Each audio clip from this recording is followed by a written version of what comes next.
It is the voice of Indiana County, WCCS AM 1160 and 101.1 FM, and he's on the line with us right now. State System Spokesman Kenn Marshall, who will be retiring at the end of this week. That's just not fair. Kenn, we wanted to talk with you today about that and about the visit of Dr. Greenstein here today to IUP. Good morning. Good morning. It's good to have you with us here today. So the Chancellor is coming back to IUP today, and I like the way that he put it. It was the end of his freshman year here, and so he is returning to each of the state system schools to further the discussions about the redesign. What's in the plan for today? Well, the Chancellor is he's in the midst of a second go-around, if you will, visiting all 14 campuses. He did his first round of visits in the fall, visited each of the 14 schools for a full day. This round of visits, they're half-day stops, but he wants to, as you mentioned, he wants to keep the discussion going. He's interested in listening again to what folks have on their minds, how they view the system redesign so far, and any additional ideas they may have to help the process along. He has described it as a sharing system and talked about how he would like to further that discussion, a vision that he has for the state system schools engaging in a sharing system of learning. Could you help us to define what that means? Sure. He wants to make sure that every student across Pennsylvania, particularly, has an opportunity for the best possible educational experience they can get at an affordable cost, which is something that our system is proud that we're able to do. But the idea would be, say, a student who is enrolled at IUP, may be interested in certain courses, certain programs that may not be available there, but may be available somewhere else in the system. Looking for ways to make it easy for that student to engage in a process that would allow them to take a course, to take a program at another school, to expand their opportunities for students all over Pennsylvania. So that we're 14 universities, part of a single system. The Chancellor wants to be able to take advantage of that. Take advantage of that in a way that truly serves students best. One of the things that maybe the public is not aware of is that these schools really do offer diverse programs. It's not as if there are 14 schools all offering the same degree and the only difference is where you're getting your degree. But they really do offer things at one university that you might not find at others. Is that correct? That's true. IUP is well known for a number of programs. The Safety Sciences program is one of it's unique in the system, all the way to the doctoral level. There are other programs that IUP offers that other schools in the system don't. If you look at Edinburgh, they were just recognized. The animation program there was just recognized. The graphic design program at Kutztown was just recognized nationally. We have programs at every one of our universities that, if not unique, are certainly very select at each of our universities. Yes, we all started out the same pretty much as normal schools, training teachers for their local communities. But we're a long way from being teachers' colleges. A lot of people still view us that way, but that's not the case anymore. We're comprehensive universities. IUP is a doctoral research institution, but also offers a lot of applied degree programs. The options are basically limitless across the system.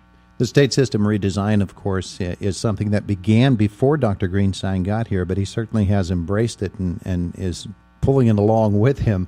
As the redesign progresses and we follow the steps that are being implemented, is there a point down the road where the state system can say, there, we did it, that's what it should have looked like, that's where we are going, and now we're satisfied that we're absolutely where we need to be? I would say probably not. I think this is something that's going to take some time, but I also think that it's never going to stop evolving. As the Chancellor has pointed out at most, if not all, of these visits, A lot of the things or a lot of the jobs that are going to be in existence for the students who are enrolling in our colleges now don't even exist today.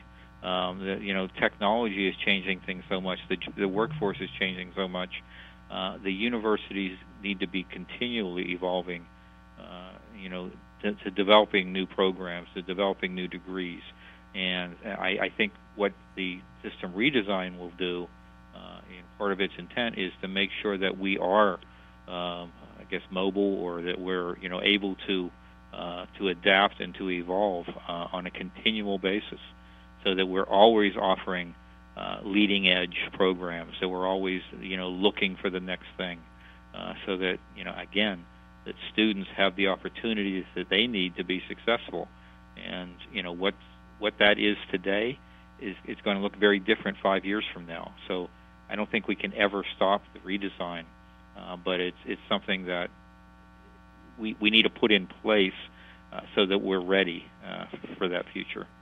There was a hearing last week of a Senate committee, and it was rather discouraging news. It focused on higher education as a whole, but a lot of it had to do with the state system of higher education and some of the conclusions that they were coming to. I'm sure that the folks with the state system looked at that hearing, heard what was being said, and what was being said was something that they already knew, that it's getting more and more difficult to compete for high school students because there just aren't as many of them out there. That's true, and actually starting in about 2025, you're going to see those numbers decline even more dramatically. And frankly, that's part of the redesign. Is we're looking at ways traditionally our universities have been, the vast majority of our students have been the traditional age college student, right out of high school, enrolling right in college, and getting a 4-year degree, and then going into the workplace. We need to look at it, at it completely differently. Certainly, we want to continue to serve that market. It's probably going to continue to be our largest market. But there are a lot of other people out there who can be advantaged by a college education. Maybe not a 4-year degree. Maybe they just need to. They're mid-career professionals, adult learners who just need maybe a handful of courses to improve their job prospects, and to enhance their career opportunities for promotion. There are more than 1 million Pennsylvanians who have some college but no degree, and we need to look at ways that we can serve them. There are underserved populations. We have a very large percentage of our students are first-generation college students, first members of their family who have ever gone to college. That's still there's still a huge market out there, and again, we can benefit those students. Those students can certainly benefit from, again, maybe it's not a 4-year degree, but it's something that we can offer that can help them along. So yes, the traditional age population, it's declining in Pennsylvania. It's going to decline even more significantly. There is intense competition already among all of the our 14 universities, the state-related universities, the public or private universities and colleges. So the competition is intense. It's going to get more intense. But we need to look at it as a way of how can we best serve the largest percentage of the population, every student that needs some form of higher education. How can we help meet that need? We're talking with State System of Higher Education Spokesman Kenn Marshall, and we're talking with him for probably the last time in that position, as you are scheduled, Kenn. On Friday is your last day. You're heading into retirement, the sunset years, if you will, and you're in the final days of your stretch there. But what a stretch it's been. Of course, a Purchase Line graduate, an IUP graduate. You've been affiliated with the state system for a long, long time, and I'm sure you're looking forward to it, but we're not looking forward to losing you. Well, I appreciate you saying that. It has been almost 22 years. It's been a good run, I think. I've always I think I've used my IUP education well. I'm very proud of the fact that I'm an IUP graduate. I find it amazing that one of my professors, who I respect so much and who I learned so much off of, is still teaching there today. Randy Jessick, still a member of the journalism department. he and another professor in particular at IUP, Bob Russell, who retired a number of years ago. I don't believe I could have been trained any better for my initial career as a newspaper reporter, and then moving into this side of the fence, if you will, answering the questions rather than asking them. It's certainly been an interesting 22 years. Randy was just here yesterday, as a matter of fact, stopping by to talk with Jack on his morning jog.